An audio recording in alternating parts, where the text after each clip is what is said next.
안녕하십니까. 오늘도 영화 스토리 읽어주는 시간 갖도록 하겠습니다.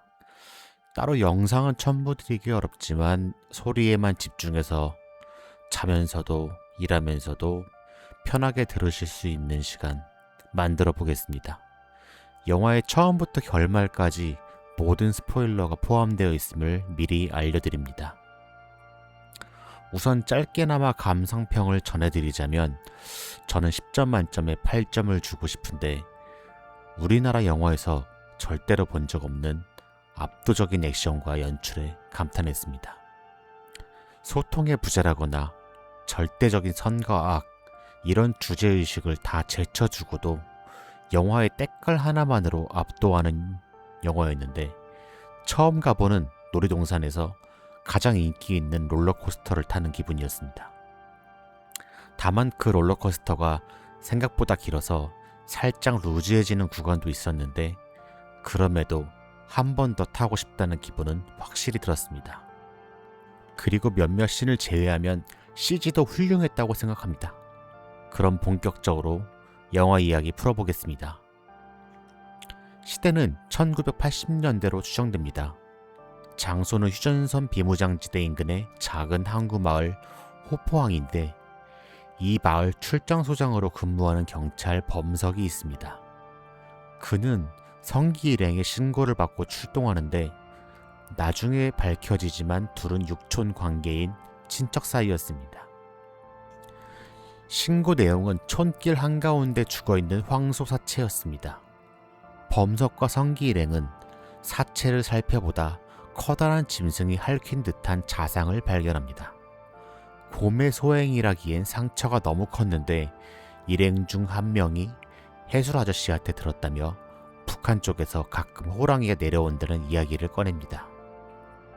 범석은 지뢰밭을 뚫고 호랑이가 여기까지 올 리 없다며 어이없어 하지만 일행은 그래도 호랑이가 맞을 거라고 고집스럽게 우깁니다.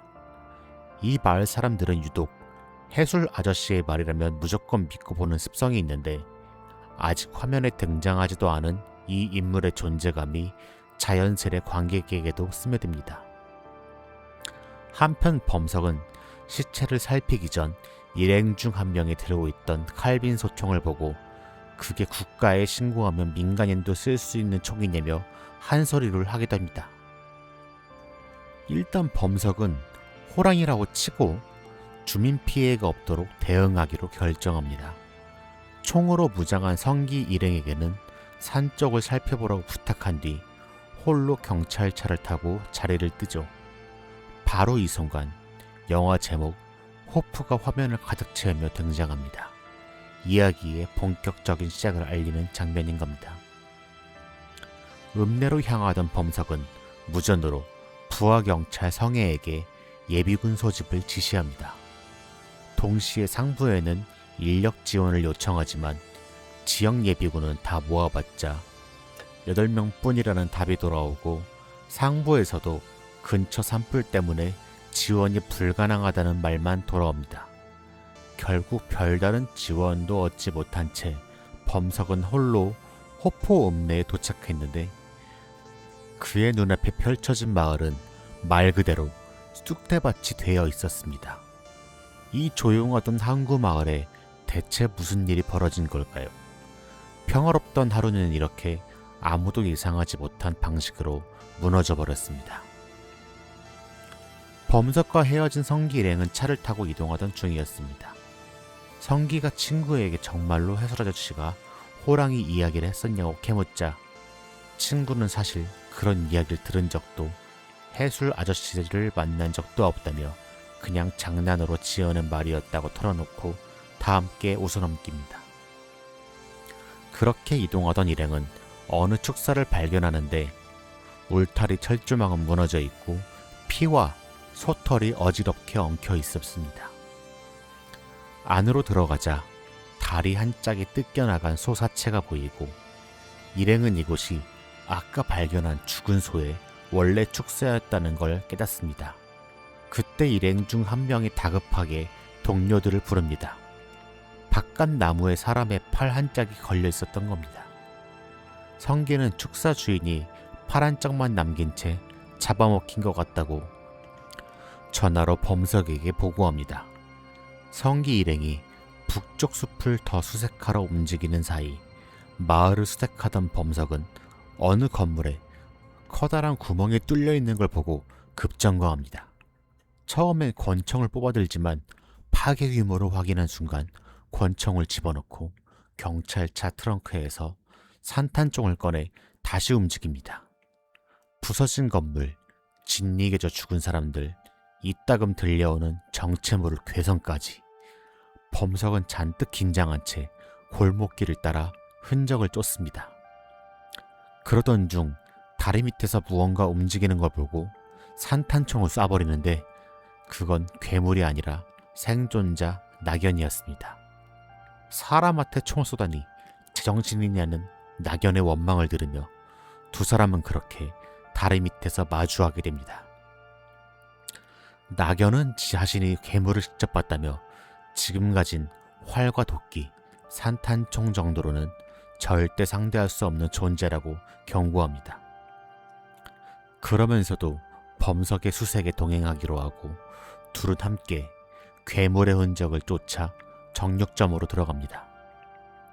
문 너머로 뭔가 움직이는 낌새를 느끼고 둘은 총을 마구 쏴버리는데 그건 다시 한번 괴물이 아니라 정력점에서 일하던 경석이었습니다. 5인 사격으로 수많은 총상을 입은 경석은 오늘 운이 좋았는데 이게 무슨 일이냐는 말과 함께 쓰러지고 맙니다. 당황한 듯 두 사람은 휴지로 대충 지혈을 하다가 누구 잘못이냐를 두고 말다툼까지 벌이는 어딘가 엉망진창인 상황이 이어집니다. 결국 낙연이 경석을 업고 보건소로 향하기로 하고 범석은 다시 홀로 괴물을 쫓아 나섭니다. 홀로 수색을 이어갔던 범석은 길에서 무장한 노인들이 탄 흰색 트럭을 만나 짐칸에 올라탑니다. M16으로 무장한 할아버지 두 분과 탄약을 지원하는 노부부까지 다들 심상치 않은 화력이었죠. 범석이 경찰로서 총의 출처를 따지자 노인들은 아랑곳하지 않고 오히려 그런 총으로는 안 된다며 M16을 건네고 쏠 줄은 아냐고 핀잔을 줍니다. 탄창을 채우던 다른 할아버지는 범석에게 삶은 감자까지 건네주는데 정작 범석은 트럭이 급정거하는 순간 뒤로 굴러 떨어지고 맙니다. 그런데 바로 그 직후 노인들이 탄 트럭이 괴물의 공격을 받고 튕겨나갑니다. 운전하던 노인은 총을 쏘다가 괴물이 던진 차문에 맞아 목숨을 잃고 맙니다. 굴러 떨어진 덕에 오히려 목숨을 검진 범석은 이 광경을 그저 망연자실하게 지켜봅니다. 멀리서 다른 무장 주민 일행이 범석을 향해 뭐라 소리를 지르는데 무슨 말인지 알아듣지 못합니다. 갑자기 자기 쪽으로 총알이 날아오자 범석은 소스라치게 놀라 몸을 숨기는데 알고 보니 그쪽에 괴물이 있어서 쐈던 거였고 오히려 자신들 덕에 범석이 살았다는 겁니다. 범석은 이제 이 파란 트럭 일행과 함께 움직이는데 얼마 못 가 트럭이 괴물의 공격을 받고 일행 중 한 명인 덕기가 동생 덕구를 찾으며 소란을 피웁니다. 주변에서 우선 사람을 모아야 한다고 말려보지만 덕기는 이성을 잃고 홀로 뛰쳐나가고 그렇게 행방을 놓쳐버리고 맙니다. 눈앞에서 마을 사람들이 계속 죽어나가는데도 정작 괴물의 실체를 보지 못한 범석은 답답함과 두려움이 뒤섞인 채로 계속 추적을 이어갑니다. 덕기와 괴물을 쫓던 범석 일행은 낚시 상점 앞에 도착해 유리창 너머를 살피는데 덕기가 보였다가 곧 어둠 속으로 끌려가는 괴물의 형체가 어렴풋이 비칩니다. 일제히 상점 안쪽을 향해 사격을 가하자 총에 맞아 분노한 괴물이 지붕을 뚫고 뛰쳐나옵니다. 덕기의 사체를 손에 쥔 채 휘둘러 동료를 죽이고 범석은 몇 번 피해보지만 결국 괴물의 손에 맞아 수미터를 날아가 내동댕이 쳐집니다. 이 장면은 그동안 모습을 감춰왔던 괴물이 처음으로 정체를 드러내는 순간이었는데 그 압도적인 괴력과 속도 때문에 영화에 손꼽히는 명장면으로 꼽히기도 합니다. 가까스로 몸을 일으킨 범석은 근처 건물로 도망쳐 몸을 숨기는데 잔뜩 경계하는 그의 등 뒤로 어느새 괴물이 소리 없이 다가와 있었습니다. 허나 범석은 기습적으로 뒤돌아 총알 몇 발을 명중시키고 총을 내던진 채 다시 도망치는 데 성공합니다. 바로 그 순간 위기에 처한 범석을 구하기 위해 부하경찰 성혜가 순찰차를 몰고 나타납니다. 차에서 내려 유탄 발사기를 쏘아대던 그는 세 발째의 괴물의 다리 하나를 잘라내는 데 성공하죠. 다리를 다친 괴물은 네 발로 달아나기 시작하고 성혜는 범석을 태운 채 본격적인 추격전에 돌입합니다. 범석의 차창 밖으로 몸을 내밀며 계속 총을 쏘지만 큰 효과는 없었고 성혜는 몇 차례나 급격한 방향 전환을 하며 추격의 고삐를 놓지 않습니다. 결국 기동력이 떨어진 괴물을 바짝 따라잡은 순간 범석이 조준을 하는데 괴물이 마치 슬픈 표정으로 우는 듯한 모습을 보이자 범석은 순간 방아쇠를 당기지 못합니다. 그 틈에 괴물은 논밭을 넘어 외곽 도로까지 달아나고 경찰차는 끝까지 추격을 이어나가는데 결국 괴물은 지나가던 대형 탱크로리와 충돌하며 그 밑에 깔려 목숨을 잃고 맙니다. 괴물의 사체는 창고로 옮겨지고 범석이 지켜보는 가운데 보건소장이 해부를 시작합니다.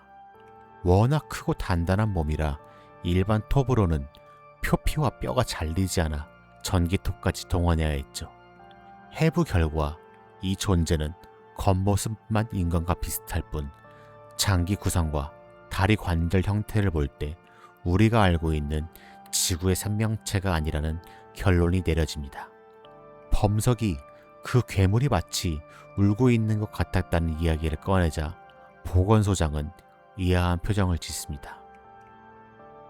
범석은 다시 출장소로 돌아오는데 그곳엔 낙연이 기다리고 있었습니다. 낙연은 아까 경석을 오인 사격한 일에 대해 미리 입을 맞춰두자고 제안하지만 범석은 오히려 경석을 제대로 보건소에 데려다 준 게 맞냐며 짜증 섞인 대무릎을 던집니다. 낙연은 이에 대해 제대로 된 대답을 내놓지 못합니다. 그때 안쪽에서 사람 소리가 들려 소장실을 열어보니 부하경찰 안경장과 마을 주민 양배가 태평하게 수다를 떨고 있었습니다. 목숨을 걸고 사투를 벌이고 온 범석 입장에선 화가 날 만한 상황이었죠. 게다가 총기 한 마저 열려있는 걸 보고 범석은 안경장을 크게 꾸짖어 내쫓습니다. 이 장면에서 양배의 말을 통해 안경장이 면장의 조카라는 사실도 드러나는데 동시에 소장실 책상 위에서 어딘가 섬뜩한 그림들이 끄적여진 노트도 발견됩니다. 자리에 앉은 범석이 양배에게 무슨 일로 왔냐고 묻자 양배는 자신이 괴물을 봤다고 답합니다. 반신반의하며 구체적으로 캐묻자 양배는 키는 자신보다 작고 초록색이었으며 관자놀이에 총을 쏘아 한 번에 죽였다고 진술합니다. 이는 범석이 직접 목격한 괴물과는 전혀 맞지 않는 설명이었습니다. 범석이 마주한 괴물은 키가 아주 컸고 갈색에 가까웠으며 총을 맞고도 죽지 않았으니까요. 목숨을 걸고 사투를 벌이다 돌아온 범석에게 이런 이야기는 헛소리로만 들렸고 화가 난 그는 양배를 쫓아내려 합니다. 그러자 억울해하던 양배가 뜻밖의 말을 꺼냅니다. 자기 집에 외계인의 사체가 있다는 겁니다. 범석은 거짓말이면 가만두지 않겠다고 으름장을 놓지만 양배가 태연하게 그러시자며 맞서자 결국 낙연과 함께 그의 집으로 확인을 나서기로 합니다. 한편 학교에 차려진 임시구호소에는 성혜가 괴물의 난동으로 다친 응급 환자들을 돌보고 있었습니다. 그중엔 해술 아저씨도 있었는데 그는 자신이 며칠 전에 이미 괴물을 봤다는 이야기를 성혜에게 전합니다. 저희가 이미 처치했으니 걱정 마시라는 성애의 말에 해수는 그게 아니라며 자신이 숲에서 본 괴물만 3마리였다고 말합니다. 발각될 뻔했지만 죽을 힘을 다해 숨을 죽이고 몸을 숨겼고 그 3마리가 동굴 속 곰과 한바탕 크게 싸우는 것까지 지켜봤다는 겁니다. 구체적이고 앞뒤가 맞는 진술에 성애는 사실이라고 판단합니다. 그리고 깨닫습니다. 이 위기가 아직 끝난 게 아니라는 사실을요. 성애는 급히 범석에게 무전을 치지만 연결이 되지 않습니다. 한편 숲속을 헤매던 성기일행은 야참을 먹으며 이동을 이어가던 중이었습니다. 멀쩡하게 묶여있는 말들과 또 다른 시체를 발견하게 되죠. 그리고 얼마 지나지 않아 일행은 외계인들의 구형 우주선을 발견합니다. 호기심을 이기지 못하고 다들 안으로 들어가 보기로 하죠. 동료들은 아직 비행기도 못 타봤는데 우주선을 타보게 됐다며 농담을 주고받고 조종석 크기를 보며 인간보다 몇 배는 큰 존재가 탔을 거라 추측하기도 합니다. 경계심을 늦추지 않던 성기는 동료들에게 아무것도 건드리지 말라고 다그치지만 누군가 실수로 버튼을 눌러버립니다. 선내 바닥이 갑자기 열리고 다들 아래를 내려다보는데 상당한 깊이의 지하 공간이 펼쳐져 있었습니다. 그리고 그 안에서 작은 외계 동물이 나타나 기괴한 울음소리를 내자 성기 일행은 모두 당황해 얼어붙고 맙니다.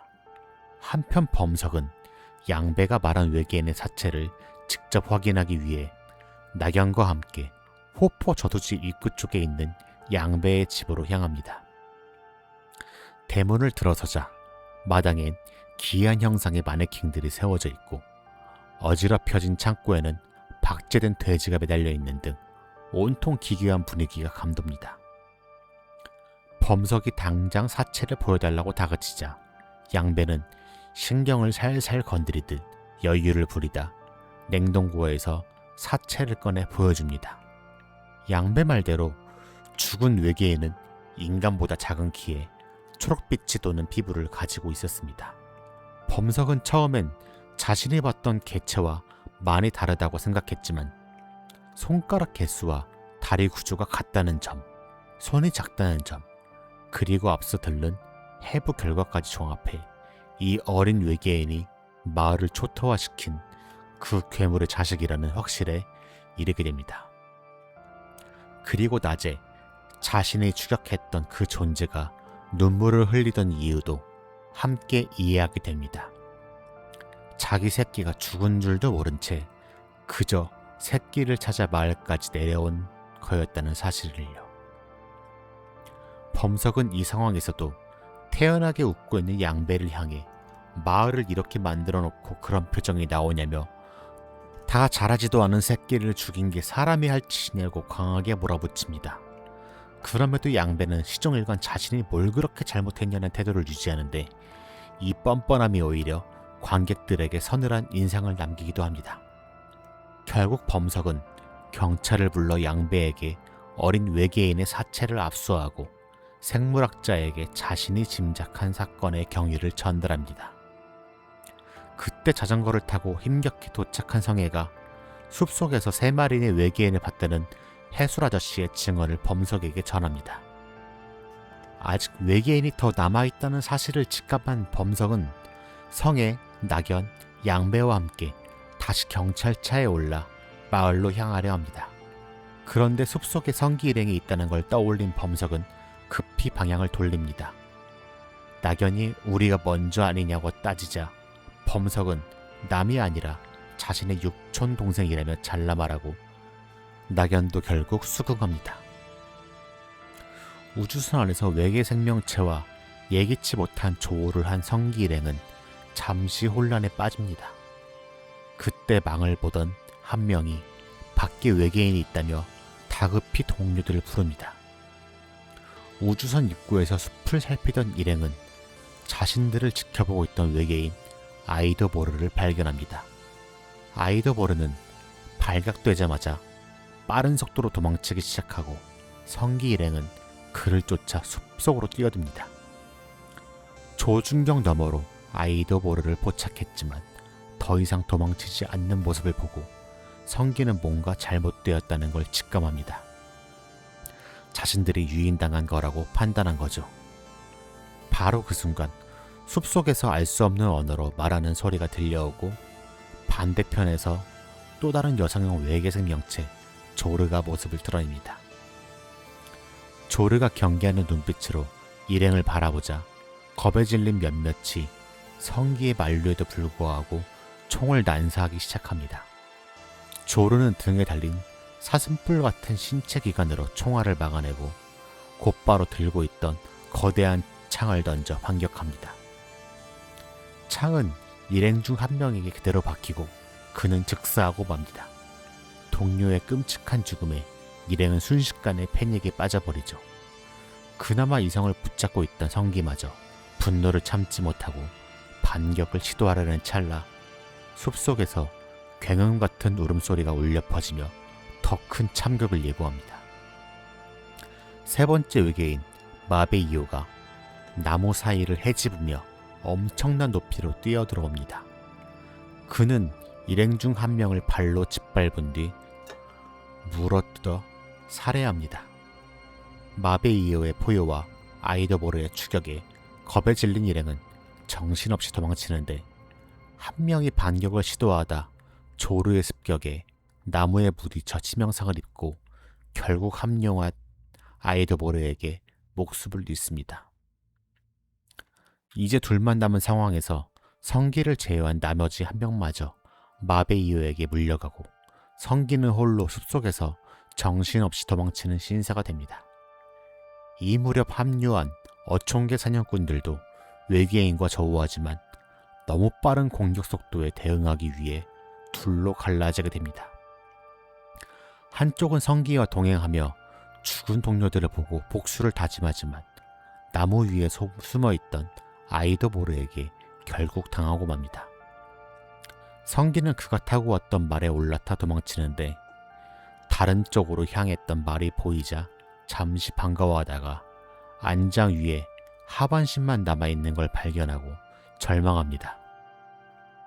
한편 다시 괴수로 변한 마베이오가 범석 일행을 덮치는데 범석이 유탄을 명중시켜 일시적으로 제압하는 데 성공합니다. 하지만 곧 마베이오가 다시 일어나자 어느새 소총을 다시 챙겨든 성기가 말 위에서 사격을 하며 마베이오를 유인합니다. 그 틈을 타 범석 일행은 가까스로 숲 밖으로 빠져나가는 데 성공합니다. 숲을 빠져나온 범석 일행은 타고 온 순찰자로 향합니다. 그런데 몰래 도망치려던 양배가 먼저 운전대를 잡고 있다가 급히 차를 세우고 모두 함께 올라탑니다. 범석 일행은 차를 몰아 말을 타고 도주 중인 성기를 찾아 나섭니다. 괴수 형상의 마베이오는 말을 탄 성기를 추적하고 그런 마베이오를 다시 범석 일행의 순찰자가 뒤쫓습니다. 무대는 마을과 숲을 잇는 고속도로로 옮겨가며 영화의 마지막 추격전이 본격적으로 시작됩니다. 마베이오가 성기를 쫓는 사이 아이더보르도 함께 숲 밖으로 뛰쳐나오지만 범석과 성애의 어모 사격에 쓰러지고 맙니다. 뒤이어 숲을 나온 조르가 잠시 아이더보르를 살피더니 곧바로 마베이오를 뒤쫓기 시작합니다. 긴 추격전 끝에 성기는 말에서 순찰차로 옮겨 타는 데 성공합니다. 차창 밖으로 몸을 내밀어 괴수 형상의 마베이오 입안으로 유탄을 정확히 박아넣죠. 그렇게 마베이오를 잠시 무력화시키는 데 성공하고 성계를 포함한 범석 일행은 순찰차를 타고 일단 도주하는 데 성공합니다. 차 안은 순식간에 축제 분위기가 됩니다. 다들 성기의 이름을 연호하며 기뻐하는데 바로 그 절정의 순간 양배의 운전 실수로 인해 성기가 차에서 튕겨나가는 끔찍한 사고가 벌어지고 맙니다. 낙연이 양배가 핸들을 틀었다고 지적하자 범석이 따져보는데 양배는 앞에 고양이가 튀어나와서 그랬다며 태연하게 대답합니다. 범석과 성애는 성기의 허무한 최후 앞에서 제대로 말을 잇지 못한 채 굳어버리고 맙니다. 지금까지 함께 사투를 벌여온 섬기의 갑작스러운 죽음은 영화 전체를 통틀어 가장 충격적인 순간 중 하나로 꼽힙니다. 이 도로 추격전 장면은 개봉 전부터 화제였는데 CG 퀄리티에 대해서는 다소 엇갈리는 반응도 있었습니다. 특히 텅 빈 고속도로 위를 내달리는 장면 일부에서 그래픽티가 살짝 난다는 의견도 있었지만 그럼에도 이 장면에 주는 속도감과 몰입감만큼은 많은 관객들에게 강렬한 인상을 남겼습니다. 성기를 잃은 충격이 채 가시기도 전 범석 일행은 저 멀리 하늘에서 거대한 외계 함선이 불타며 대기권을 뚫고 산으로 추락하는 모습을 목격합니다. 함선이 산에 충돌하며 거대한 충격파가 일고 범석 일행은 그 여파에 그대로 휘말리고 맙니다. 충격파로 못쓰게 된 차를 버리고 일행은 마을을 향해 뛰기 시작합니다. 형애가 이제 어떻게 해야 하냐고 묻지만 범석도 뭐라 답해야 할지 모르겠다고 말합니다. 성애는 원래 계획대로 마을로 돌아가 사람들을 한 곳에 대피시키고 무장을 하자고 제안하고 범석은 숨차니까 말 좀 그만하라고 합니다. 이 짧은 대화 속에 두 사람의 복잡한 감정이 고스란히 담겨있는 셈이죠. 한편 범석 일행이 차를 버리고 도망치는 사이 회복한 마베이유와 조르 그리고 아이도 모르는 함선의 추락을 함께 목격합니다. 두 외계인은 자신들이 타고 온 함선이 추락했다는 사실에 어떻게 이런 일이 벌어질 수 있냐며 절망합니다. 마베이유는 조르의 아들이자 앞서 양배에게 사살당한 어린 외계인 칼리에게 시간이 얼마 남지 않았다고 말합니다. 그러면서 자신의 심장을 꺼내서라도 칼리를 찾아 살려내겠다고 조르 앞에서 다짐합니다. 절망적인 상황에 대해 한참 이야기를 나누던 둘은 결국 그럼에도 희망을 놓지 않기로 다짐하며 이 파트가 마무리됩니다. 이 장면에서 조르는 예전에 칼리가 꿈속에서 남긴 말을 떠올리는데 눈에 보이지 않아도 믿음은 그 존재의 증거가 될 수 있다는 어딘가 종교적인 울림을 지닌 말이었습니다. 바로 이 대목이 영화 제목 호프와 가장 직접적으로 맞닿아 있는 장면으로 꼽히기도 합니다. 그리고 짧은 엔딩 크레딧이 지나간 뒤 쿠키 영상이 이어집니다. 놀랍게도 죽은 줄로만 알았던 성기가 여전히 살아있었던 겁니다. 어떻게 사람이 달리던 차에서 맞아떨어지고 10m가 넘는 나무에서 떨어져도 살 수 있냐며 많은 사람들이 성기 외계인설을 믿기 시작했습니다.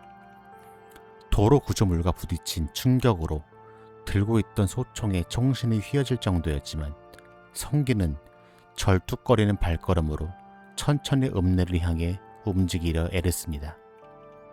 이 마지막 장면은 관객들에게 다양한 해석의 여지를 남기며 영화는 그렇게 열린 결말로 막을 내립니다.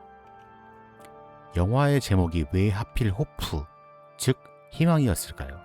나홍진 감독은 이 이야기를 구상할 때부터 이미 이 단어를 떠올리고 있었다고 합니다. 추격자, 황해, 곡성처럼 간결하고 상징적인 제목을 지어온 그가 이번엔 공포로 가득한 영화에 희망이라는 이름을 붙인 거죠. 그는 한 인터뷰에서 이 선택에 대해 이런 이야기를 남겼습니다. 희망이라는 감정은 이뤄지는 순간 더 이상 희망으로서 기능하지 않는다는 거였죠. 범석과 성기, 성애가 포기하지 않고 끝까지 싸울 수 있었던 힘도 결국 이 희망이라는 감정에서 나온 거였습니다. 마을을 구하고 다시 평화를 되찾을 수 있다는 희망 말이죠. 혹은 다른 시각에서 보면 외계인이 품은 희망으로도 해석할 수 있습니다. 이 이야기는 사실 나홍진 감독의 머릿속에서 꽤 오래전부터 그려지고 있었습니다. 2017년, 18년쯤부터 이 장면이 떠올랐다고 밝힌 적이 있는데 식당에서 밥을 먹다가 갑자기 기이한 일이 벌어지고 그 일이 잠시 후 TV 뉴스에 소개되는 장면이 계기였다고 합니다. 촬영지 이야기도 빼놓을 수 없습니다. 마을 사람들의 생활상이 펼쳐지는 메인 무대는 전남 해남군 북평면 일대에서 촬영됐는데 이곳은 촬영이 끝난 뒤 영화 속 공간을 재현한 문화의 거리로 새롭게 조성되기도 했습니다.